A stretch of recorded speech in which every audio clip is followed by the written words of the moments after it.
Dear students, good morning to all of you. आज हम NEET और जेईई स्टूडेंट्स के लिए एक नया टॉपिक स्टार्ट कर रहे हैं, मैकेनिकल प्रॉपर्टीज ऑफ सॉलिड्स। इसमें पहली प्रॉपर्टी है इलास्टिसिटी।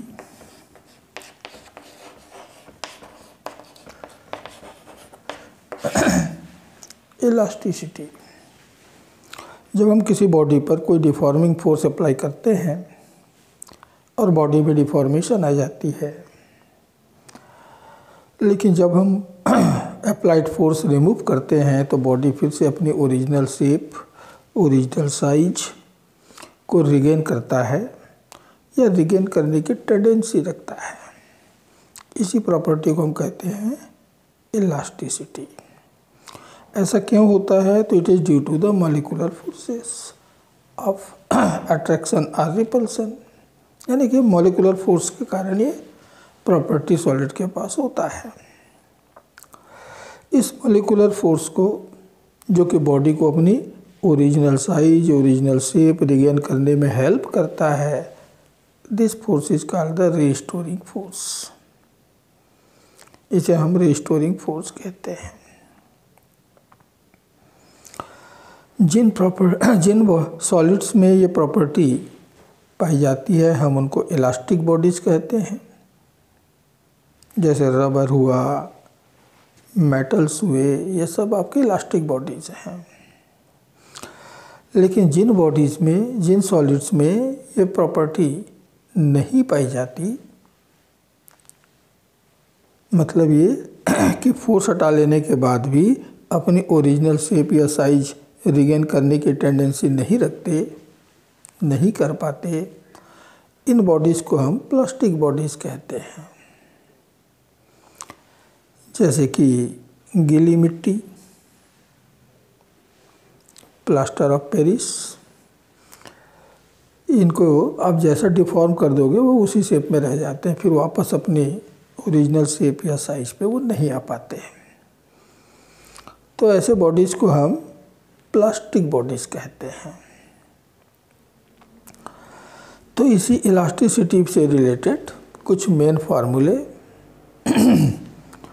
जो आपके इस चैप्टर के प्रॉब्लम्स सॉल्व करने में आपका हेल्प करेंगे, और अधिकांश आप जानते भी हैं, को एक बार मैं रिमाइंड करता हूँ। कुछ एक्स्ट्रा फार्मूले भी आपको यहाँ पर मिलेंगे, इसलिए इस पूरे वीडियो को आपको पूरा लास्ट तक ज़रूर देखना है। तो पहली क्वांटिटी इसमें हमने डिफाइन किया हुआ है स्ट्रेस।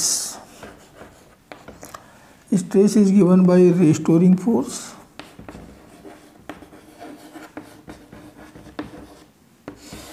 Upon area.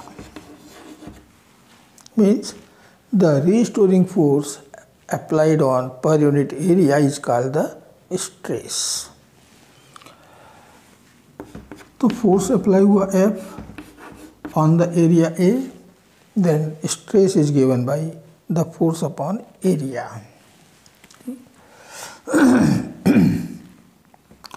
और इसलिए इसका यूनिट जो बनता है वो होता है न्यूटन पर मीटर स्क्वायर।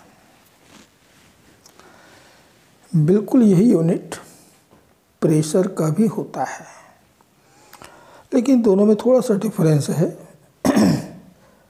प्रेशर जो है वो हमने अप्लाई किया या बॉडी ने अप्लाई किया हुआ होता है, और प्रेशर के समय होता है नॉर्मल फोर्स अपॉन एरिया, कि हमने या बॉडी ने सरफेस पर कितना नॉर्मल फोर्स अप्लाई किया और कितने एरिया पे किया, उन दोनों का रेशियो होता है प्रेशर। मतलब यहाँ पर एक कंडीशन आ जाती है कि force must be along normal to the area. लेकिन स्ट्रेस में ऐसा नहीं है। ये फोर्स हमने अप्लाई नहीं किया, ये फोर्स बॉडी सॉलिड के रीस्टोरिंग फोर्स, यानी कि मॉलिक्यूलर फोर्स होता है, जो कि उसकी इंटरनल प्रॉपर्टी है। हमने अप्लाई नहीं किया। हाँ, हमने जो फोर्स अप्लाई किया उसके अगेंस्ट ये रीस्टोरिंग फोर्स वहाँ डेवलप हुआ है due to the molecular forces.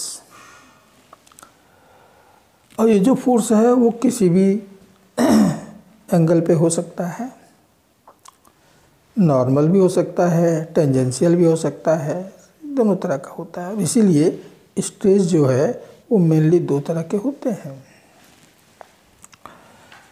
हाँ, इसका डायमेंशनल फार्मूला भी आप यहाँ से डिराइव कर सकते हो।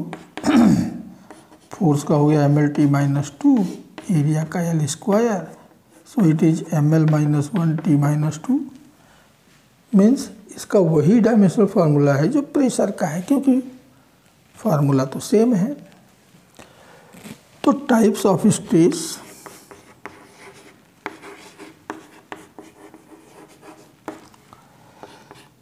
पहला है नॉर्मल स्ट्रेस।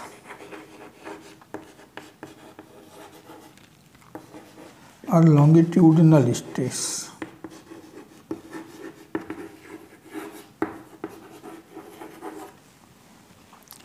पहले तरह की स्ट्रेस को हम कहते हैं नॉर्मल स्ट्रेस या लॉन्गिट्यूडिनल स्ट्रेस।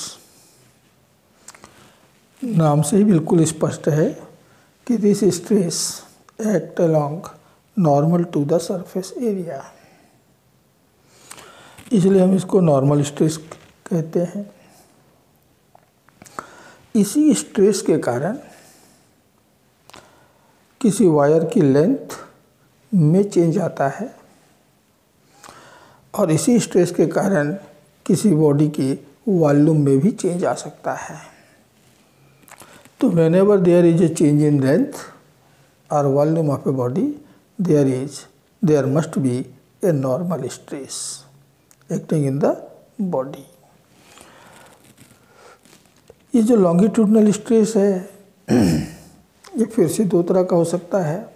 जैसे कि हमने रबर की डोरी को खींचा, उस समय जो स्ट्रेस आएगा it is called the tensile stress. और किसी स्प्रिंग को हमने दबाया, वहाँ जो स्ट्रेस आएगा that is known as the compressive stress. तो इसके फिर से दो टाइप हो गए, टेंसाइल स्ट्रेस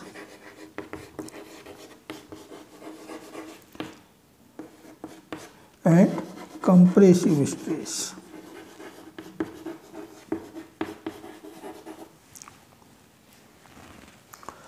लेकिन जो दूसरा स्ट्रेस है उसे हम कहते हैं टेंजेंशियल स्ट्रेस।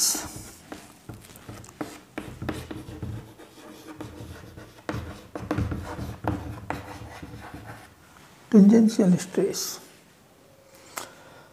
ये स्ट्रेस सरफेस के पैरेलल डेवलप होता है। This stress act parallel to the surface, और इसलिए हम इसे टेंजेंशियल स्ट्रेस कहते हैं। जब स्ट्रेस एक बॉडी में होता है तो केवल उसका शेप चेंज होता है, लेंथ या वॉल्यूम में कोई चेंज नहीं ला सकता। तो दो तरह के स्ट्रेस हुए। मान लो कि एक बॉडी या एक वायर पे हमने उसके सरफेस के नॉर्मल फोर्स अप्लाई किया और उसने इस सरफेस को इतना दबा दिया, तो क्या हुआ, वॉल्यूम में चेंज आया। क्या हुआ, लेंथ में चेंज आ गया। यहाँ पर हमने फोर्स अप्लाई किया, इसने वायर को खींचा, तो क्या हुआ, इसकी लेंथ में चेंज आ गया। तो ये जो फोर्स है सरफेस के परपेंडिकुलर लगा है, ये जो फोर्स है वो क्रॉस सेक्शनल एरिया के परपेंडिकुलर लगा हुआ है। Therefore these are the normal stress. यहाँ जो स्ट्रेस आएगा वो नॉर्मल स्ट्रेस होगा। जब एक फोर्स और उसके कारण प्रोड्यूस हुआ स्ट्रेस लेंथ के पैरेलल हो, then it is also called the longitudinal stress. तो यहाँ जो स्ट्रेस आएगा it is the compressive stress, यहाँ जो स्ट्रेस आया it is the tensile stress. लेकिन यदि हम एक बॉडी को इस तरह से फिक्स कर लें, यहाँ से बॉडी फिक्स है एट इट्स लोअर फेस और अपर फेस पर ये फोर्स अप्लाई करें, तो जो स्ट्रेस प्रोड्यूस होगा now it is tangential stress. क्या करेगा, ये बॉडी को थोड़ा झुकाएगा बस। तो बॉडी की केवल शेप चेंज हो रहा है, उसके डायमेंशंस में कोई चेंज नहीं आएगा, केवल इसका शेप चेंज हो गया। जो इस तरह से रेक्टेंगुलर था वो अब इस तरह से पैरेललोग्राम के शेप में आ गया। तो ये नॉर्मल स्ट्रेस के एग्जांपल्स, ये हो गया टेंजेंशियल स्ट्रेस का एग्जांपल। लेकिन स्ट्रेस वैसे निकालेंगे, एफ फोर्स ए एरिया पे लगा है तो स्ट्रेस हो जाएगा एफ बाई ए। यहाँ पर भी एफ फोर्स, ये फोर्स इस ए एरिया पे अप्लाइड हुआ है तो फोर्स हो जाएगा, स्ट्रेस आ जाएगा F by A in both the cases.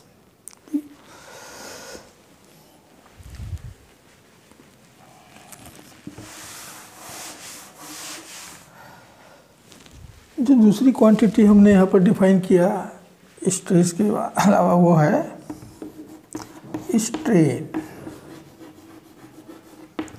Strain the fractional change in the dimension of a body due to the deforming force is called the strain। ये strain कहलाता है कि उसकी किसी डायमेंशन में कितना फ्रैक्शनल चेंज आ रहा है, it is known as the strain. अब ये चेंज लेंथ में हो सकता है, उस समय की जो स्ट्रेन है उसको हम कहते हैं लॉन्गिट्यूडिनल स्ट्रेन। ये चेंज वॉल्यूम में हो सकता है, such strain is called the volume strain और बल्क स्ट्रेन। और ये चेंज उसकी शेप में हो सकता है, शेप में भी आ सकता है, इसे हम कहते हैं शेयरिंग स्ट्रेन। शेयरिंग स्ट्रेन, तो स्ट्रेन हमको इस तरह से तीन प्रकार के मिलते हैं। First the longitudinal strain,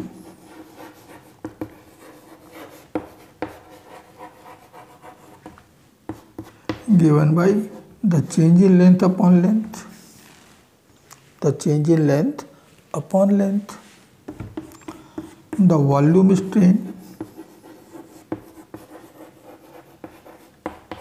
given by the change in volume upon the initial volume, and third shearing strain।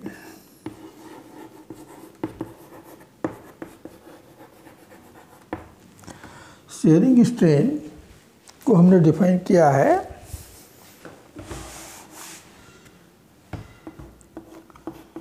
Relative displacement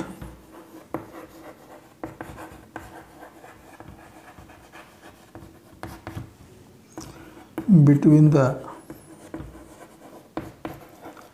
surfaces upon distance between the surfaces।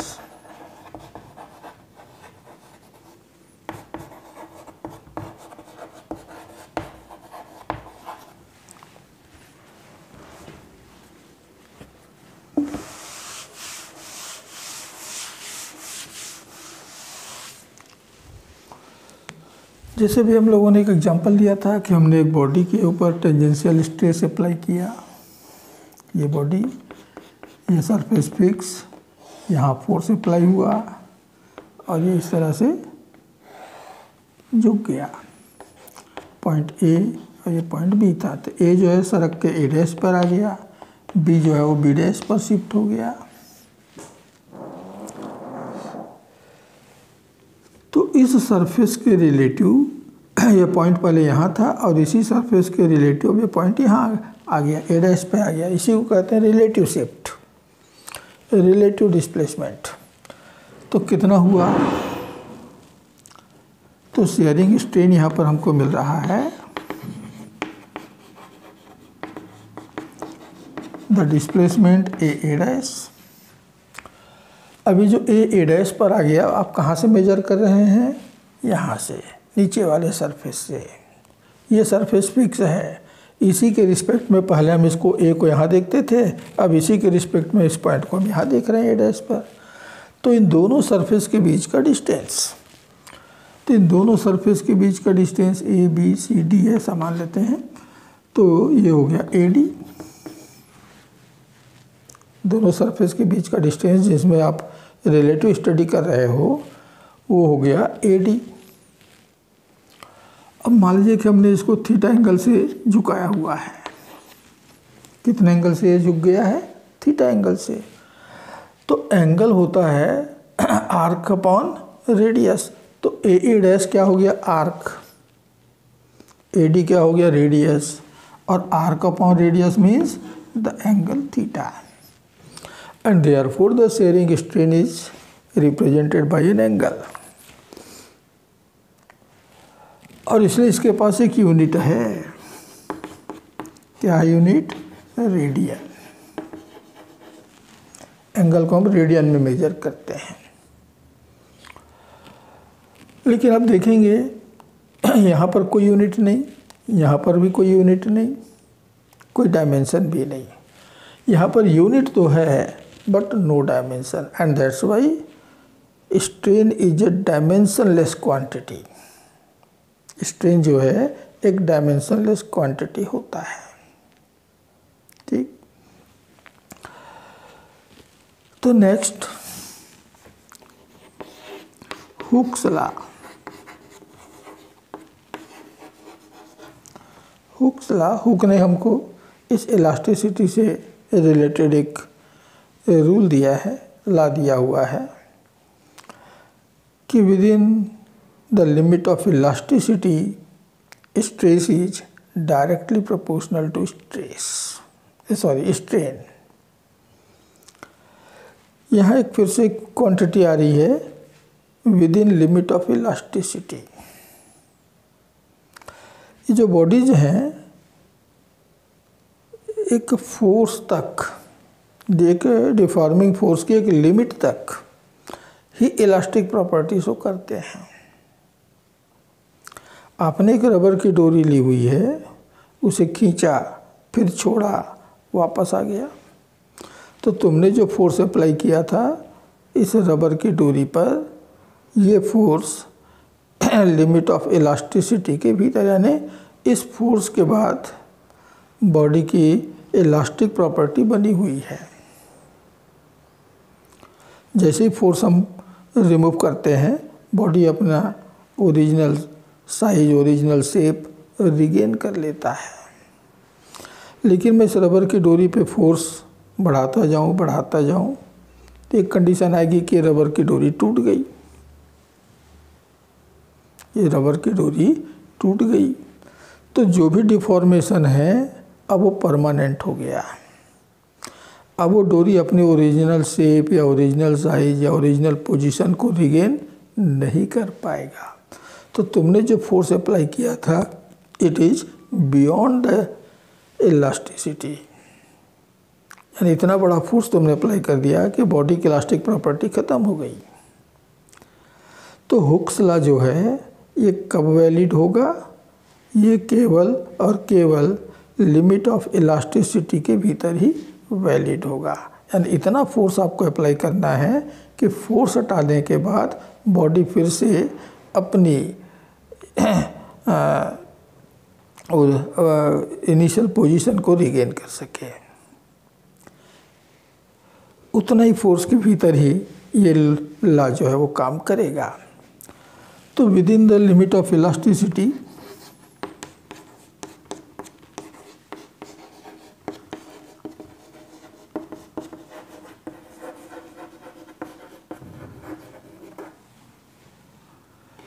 Stress is proportional to strain. कि आप जितना ज़्यादा stress apply करोगे उतना ज़्यादा strain आएगा। दोनों एक दूसरे के प्रोपोर्शनल होंगे। And therefore the stress is equal to a constant into strain. It is known as the Hooke's law. जो कांस्टेंट ऑफ प्रोपोर्शनलिटी आपने यहाँ पर इंट्रोड्यूस कर रखा है E, it is called coefficient of elasticity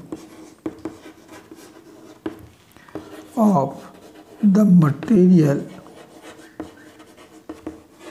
of the body।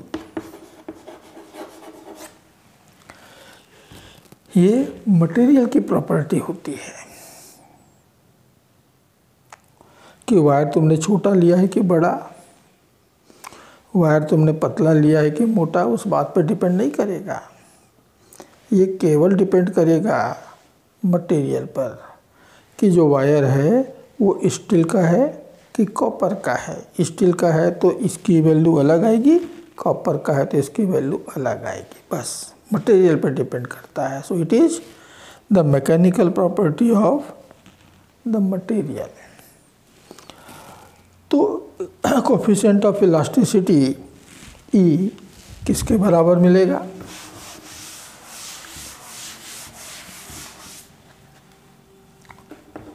तो E will be equal to stress upon strain, और इसलिए इसका जो यूनिट बनेगा वो होगा स्ट्रेस का यूनिट अपॉन स्ट्रेन का यूनिट। तो स्ट्रेस का यूनिट होता है न्यूटन पर metre square and strain has no unit.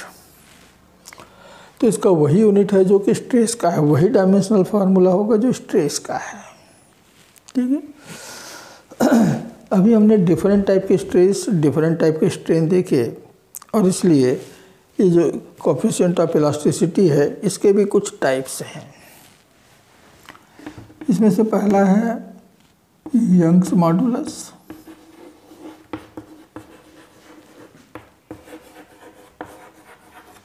Young's modulus given by y and defined as the longitudinal stress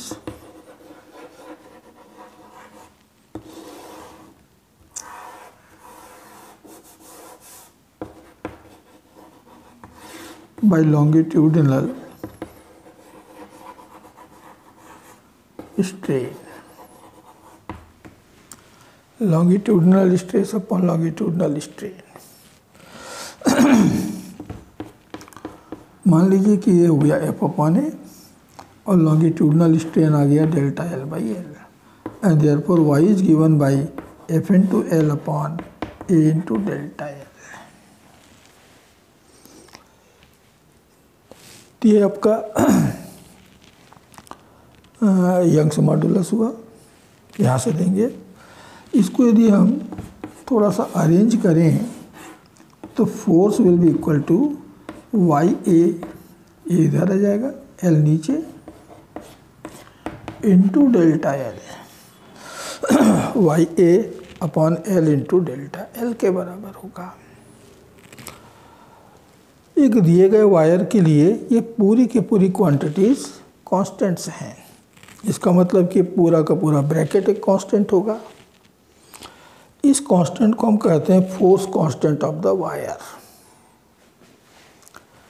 it is known as the force constant of the wire.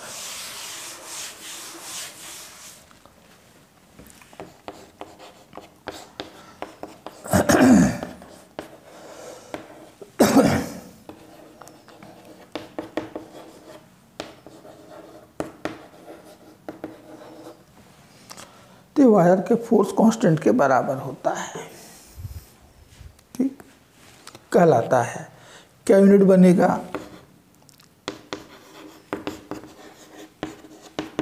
तो के का unit आप यहां से निकाल सकते हो। ये आपका हो गया के इंटू डेल्टा एल। तो के का यूनिट होगा फोर्स का यूनिट अपॉन लेंथ का यूनिट, मीन्स न्यूटन पर मीटर। इसका यूनिट बनता है, ये होता है न्यूटन पर मीटर के बराबर, ठीक है।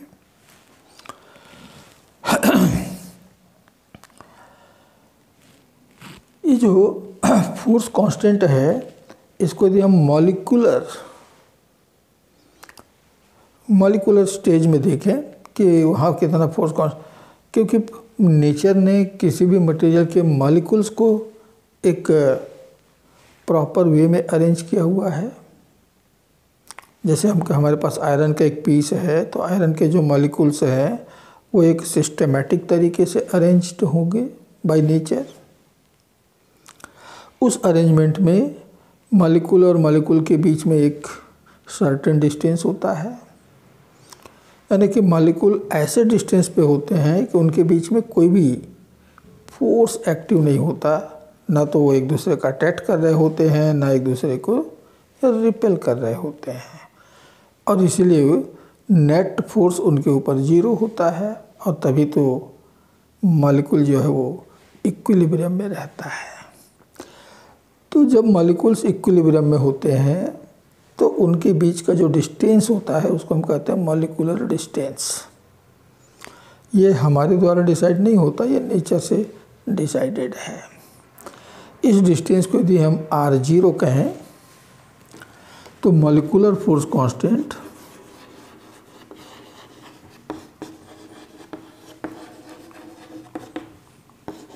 K is given by y into r0, where r0 is molecular distance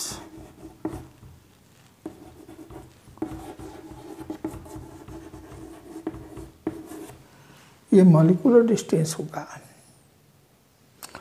अब हम किसी बॉडी पर, हम किसी मटेरियल इसमें वायर पर, किसी भी बॉडी के ऊपर जो फोर्स अप्लाई करते हैं वो फोर्स उसके सारे मॉलिक्यूल्स में डिस्ट्रीब्यूट हो जाता है, और तब उनके बीच के डिस्टेंस में थोड़ा चेंज आता है, वही आपका डिफॉर्मेशन है। और इसी डिफॉर्मेशन का फिर मॉलिक्यूल जो है अपोज करता है, किसके द्वारा? Molecular force. यदि लेंथ बढ़ गई है तो मॉलिक्यूल के बीच में अट्रैक्शन होगा और वो फिर वापस आ जाएंगे, और यदि लेंथ घट गई है तो मॉलिक्यूल के बीच में रिपल्सन हो रहा होगा, और जैसे आप उसे छोड़ोगे वो फिर वापस आ जाएगा। तो किसी एक मॉलिक्यूल के ऊपर कितना फोर्स अप्लाई हुआ? तो force applied on A molecule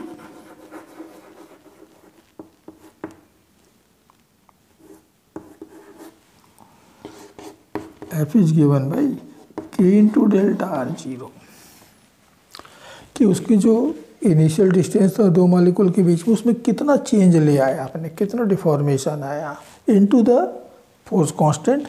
और फोर्स कांस्टेंट अभी हमने कहा y into R0 into delta R0। तो यहाँ से आप मॉलिक्यूल्स के बीच में एक मॉलिक्यूल्स में कितना फोर्स अप्लाई हो रहा है आप कैलकुलेट कर सकते हो, ठीक है ना। तो ये हुआ यंग्स मॉड्यूलस। अब देखो, यदि हम किसी वायर को लटका दें,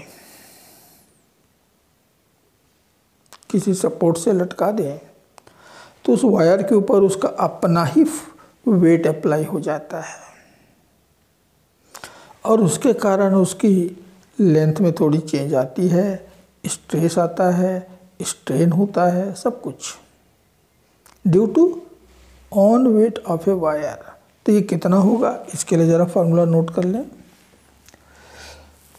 तो stress produced in a hanging wire due to its own weight, अपने वेट के कारण कितना उसमें स्ट्रेस प्रोड्यूस होगा। तो ये स्ट्रेस प्रोड्यूस होता है L rho G, where rho is density, wire की मटेरियल की डेंसिटी है, ठीक है। तो देख रहे हो कि केवल लेंथ पे डिपेंड करता है, एरिया ऑफ क्रॉस सेक्शन पे नहीं, यानी कि उसकी थिकनेस पे डिपेंड नहीं करता कि वायर कितना पतला है या कितना मोटा है, उस पर डिपेंड नहीं करेगा, केवल लेंथ पर डिपेंड करेगा। चाहे वो थिन वायर हो, चाहे वो थिक वायर हो, यदि लेंथ सेम है, इक्वल है, तो स्ट्रेस भी इक्वल रहेगा due to its own weight. ठीक है, तो चेंज इन लेंथ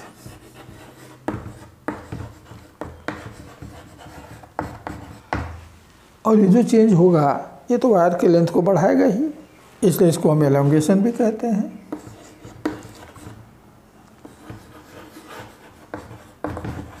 तो चेंज इन लेंथ और elongation in the wire delta L is given by L square rho G upon 2y। तो एक वायर की लेंथ में इतना चेंज आएगा due to its own weight. यहाँ से जनरली क्वेश्चन भी पूछे गए हैं कभी कभी। ठीक, तो फॉर्मूले आपको याद रखने हैं। तो हुआ यंग्स मॉडुलस, दूसरा कहलाता है बल्क मॉडुलस।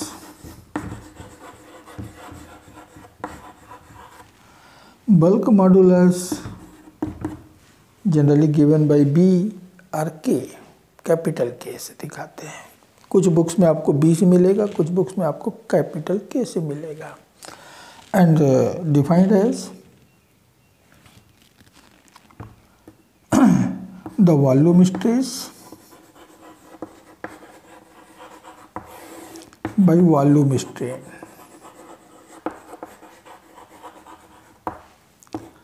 तो वॉल्यूम स्ट्रेस ये होता है प्रेशर। वॉल्यूम में चेंज लाना है तो सब तरफ से नॉर्मल फोर्स अप्लाई करोगे बॉडी के ऊपर, तब तो उसका वॉल्यूम चेंज होगा। और जब नॉर्मल फोर्स अप्लाई होता है तो force on per unit area is called the pressure, and therefore here the volume stress is equal to the pressure applied on the body. Pressure के बराबर होगा upon delta V by V the volume strain. लेकिन देखो कि हम जब pressure apply करेंगे तो वॉल्यूम कम होगा। मतलब ये कि प्रेशर यदि पॉजिटिव है तो चेंज इन वॉल्यूम नेगेटिव होगा, और यदि प्रेशर आप कम करते हैं तो वॉल्यूम बढ़ेगा। यानी कि प्रेशर नेगेटिव है तो वॉल्यूम पॉजिटिव है, तो इनका जो रेशियो है ये हमेशा नेगेटिव आएगा। इसका मतलब कि बल्क मॉडुलस नेगेटिव हो गया। याद रखिएगा कि कोई भी इलास्टिक कांस्टेंट जो है वो नेगेटिव नहीं होता, वो हमेशा पॉजिटिव होता है। तो हमको यहाँ पर पूरे साइन के साथ में वैल्यू रखने पड़ेंगे। P पॉजिटिव है तो volume negative, change in volume negative, और P नेगेटिव है तो चेंज इन वॉल्यूम पॉजिटिव आ रहा है। हमारे इनका रेशियो जो है वो हमेशा नेगेटिव होगा, and therefore you put a negative sign here. लेकिन हम जब न्यूमेरिकल सॉल्व करते हैं तो केवल न्यूमेरिकल वैल्यू लेते हैं, साइन आप यूज मत कीजिएगा। चेंज इन वॉल्यूम चाहे बढ़ा हो चाहे घटा हो, दोनों हो कि बस केवल कितना चेंज आया हो ये हम लेते हैं, नो साइन। प्रेशर आपने अप्लाई किया है कि प्रेशर आपने रिलीज किया है, पॉजिटिव है कि नेगेटिव है, आपको उस पर ध्यान नहीं देना है। केवल कितना प्रेशर चेंज हो, प्रेशर में आपने चेंज लाया वो आपको यहाँ पर लेना है। मतलब ये कि न्यूमेरिकल सॉल्व करते समय इस माइनस साइन को छोड़ देना। अब देखो कि जब बॉडी का वॉल्यूम चेंज होगा तो उसकी डेंसिटी भी चेंज होगी। वॉल्यूम कम हो रहा है तो डेंसिटी बढ़ जाएगा, और इसलिए यदि प्रेशर पॉजिटिव है तो चेंज इन डेंसिटी भी पॉजिटिव होगा। और यदि तुमने प्रेशर रिलीज किया, प्रेशर को कम किया, तो वॉल्यूम बढ़ेगा, और वॉल्यूम बढ़ेगा तो डेंसिटी भी घटेगा, कम होगा। तो प्रेशर नेगेटिव तो डेंसिटी के चेंज इन डेंसिटी भी नेगेटिव आएगा। मतलब ये कि डेंसिटी में चेंज के साथ यदि आप इस फॉर्मूले को लें तो नेगेटिव साइन नहीं रखना पड़ेगा। तो कैसे आएगा? P into the initial density upon change in density, upon change in density. तो कभी कभी डेंसिटी में कितना चेंज आ रहा है आपको एक कैलकुलेट करने की बात वो करता है। तो आप वो जो चेंज इन डेंसिटी है आप यहाँ से कैलकुलेट कर सकते हो। चेंज इन वॉल्यूम भी आप यहाँ से कैलकुलेट कर सकते हो।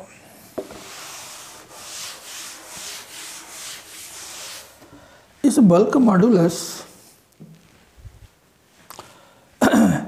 बल्क मॉडुलस के उल्टे को, रेसिप्रोकल को हम कहते हैं compressibility.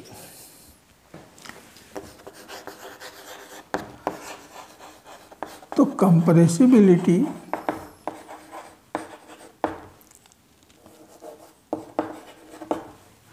of the material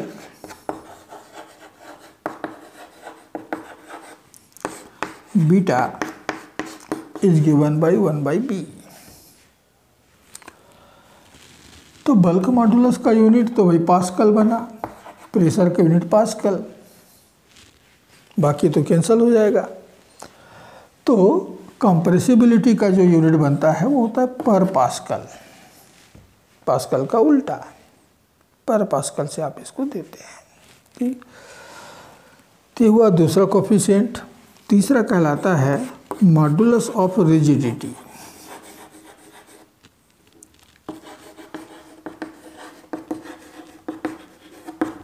modulus of rigidity, इसको हम ईटा से रिप्रेजेंट करते हैं और बराबर होता है शेयरिंग स्ट्रेस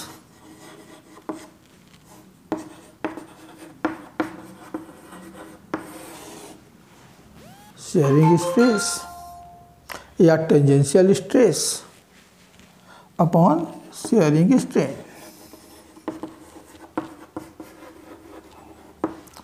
तो शेयरिंग स्ट्रेस तो आ गया है बाई ए और शेयरिंग स्ट्रेन आ गया थीटा।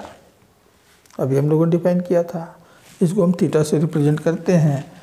तो ये हो गया न्यूटन पर मीटर स्क्वायर से, क्योंकि थीटा एक डायमेंशनलेस है। रेडियन तो हमने कैसी एक यूनिट बनाया है, वास्तव में एंगल का कोई डायमेंशन नहीं होता है। ठीक है, तो ये है डिफरेंट टाइप के इलास्टिक कोफिशिएंट्स।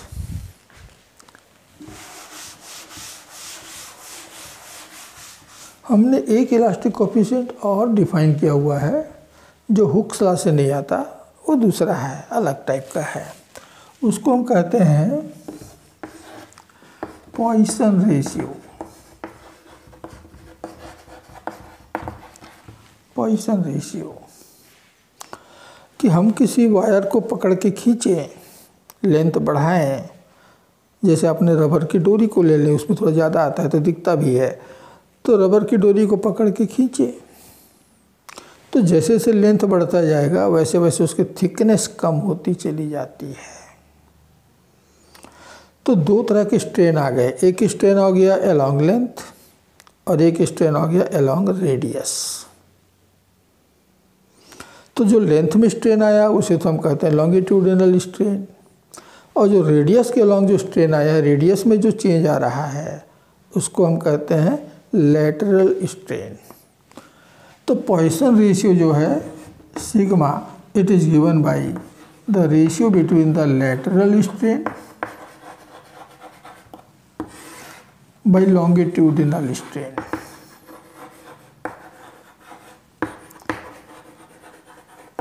इन दो स्ट्रेन का ये रेशियो होता है।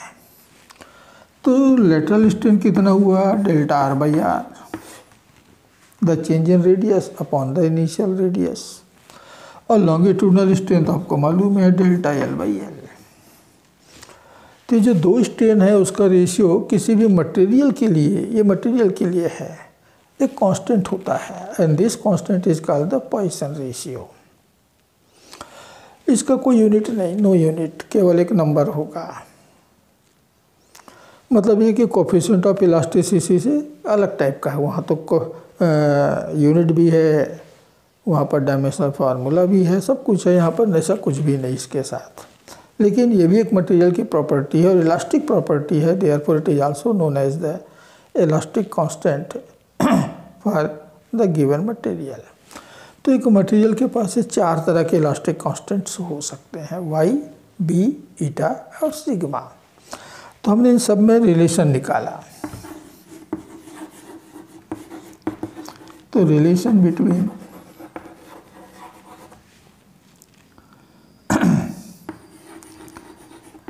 इलास्टिक कोफिशिएंट्स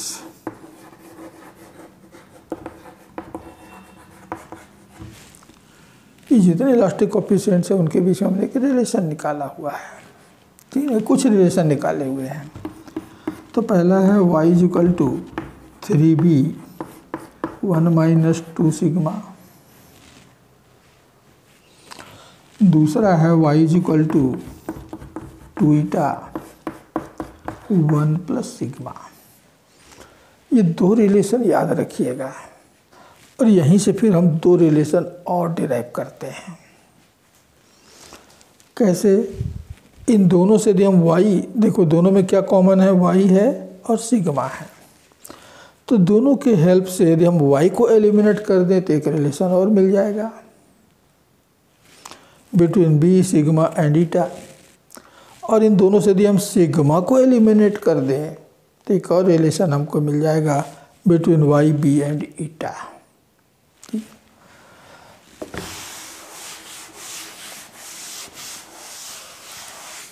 तो इन रिलेशंस को याद रखने की ज़रूरत नहीं है, कैसे डिराइव करना है वो समझ लीजिए। जैसे कि हम y को एलिमिनेट करते हैं तो कैसे होगा, ये भी तो y की वैल्यू है, ये भी y की वैल्यू है, तो दोनों की इक्वेट कर सकते हो। तो मिल रहा है 3b 1 - 2 sigma is equal to 2 eta 1 plus sigma. Right, bracket को जरा ओपन कर लें तो 3b minus 6b sigma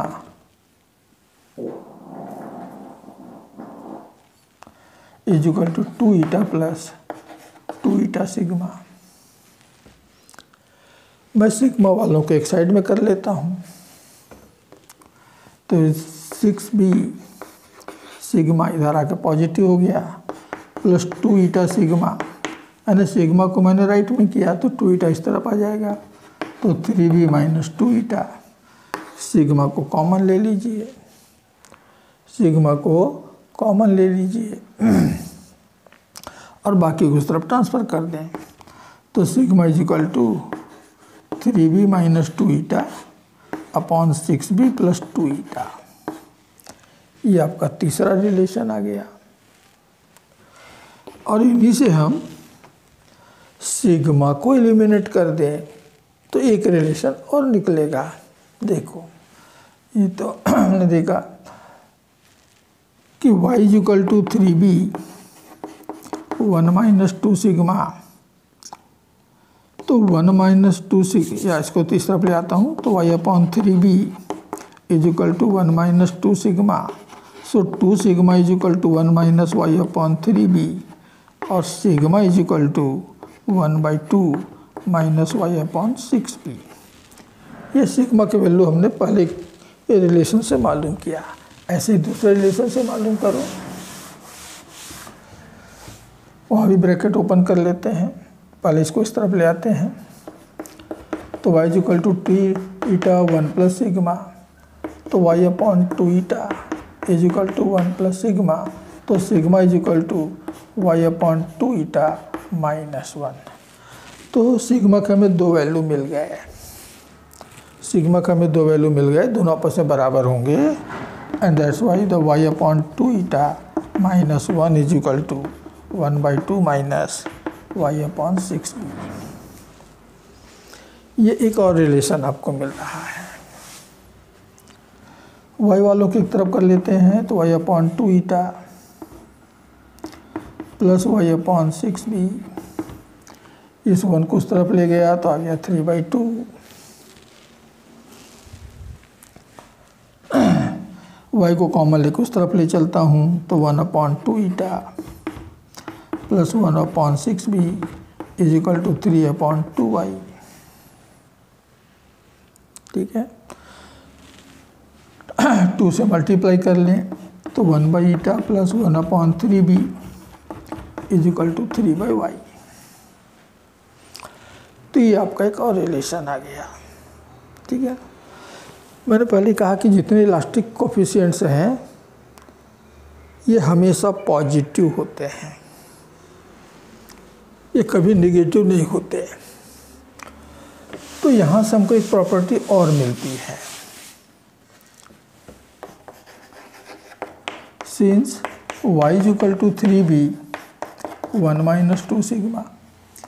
since Y ये हमेशा पॉजिटिव रहेगा, मीन्स 0 या 0 से बड़ा ही रहेगा, उससे छोटा हो नहीं सकता, नेगेटिव नहीं हो सकता। इसका मतलब हुआ कि 1 minus 2 sigma is greater or equal to 0। ये हमेशा 0 से बड़ा या बराबर हो सकता है। तो 1 is greater or equal to 2 sigma, so 1/2 is greater or equal to sigma. यानी सिग्मा जो है 1/2 से छोटा या फिर बराबर मिलेगा। Again since y is also given by 2 eta 1 plus sigma and therefore 1 plus sigma is greater or equal to 0. So sigma is greater or equal to -1. मतलब ये कि सिग्मा की जो वैल्यू है वो 1/2 से लेकर -1 के बीच में हो सकता है। And therefore sigma lies between ½ to -1। ये सिग्मा की लिमिट्स हैं कि इनके बीच में मिल सकता है। और कहाँ से मिला, तो एक थ्योरेटिकली मिला, तो ये थ्योरेटिकल लिमिट कहलाता है। But the actual limit, the experimental limit, ये मिलता है ½ से 0 के बीच में। मतलब ये कि सिग्मा भी कभी नेगेटिव नहीं होता है। क्या मिलता है, बिटवीन ½ एंड 0। तो experimentally sigma lies between ½ to 0, ½ से 0 के बीच ही मिलेगा। यानी ये भी हमेशा पॉजिटिव ही रहेगा।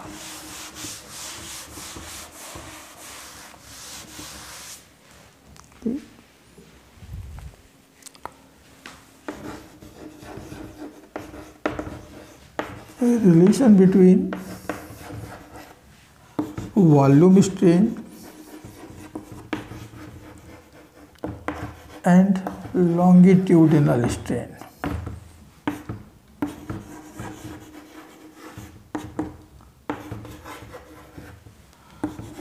तो ये मिलता है delta V by V is equal to delta L by L 1 minus 2 sigma. कि जब भी लॉन्गिट्यूडनल स्ट्रेन आएगा तो वॉल्यूम स्ट्रेन भी आएगा। कितना आएगा तो आप यहाँ से देंगे। If sigma is equal to ½ मान लो किसी मटेरियल के लिए सिग्मा की वैल्यू ½ है, तो इस सिग्मा यहाँ पर ½ रखेंगे तो 1 माइनस 1 यानी 0 हो जाएगा।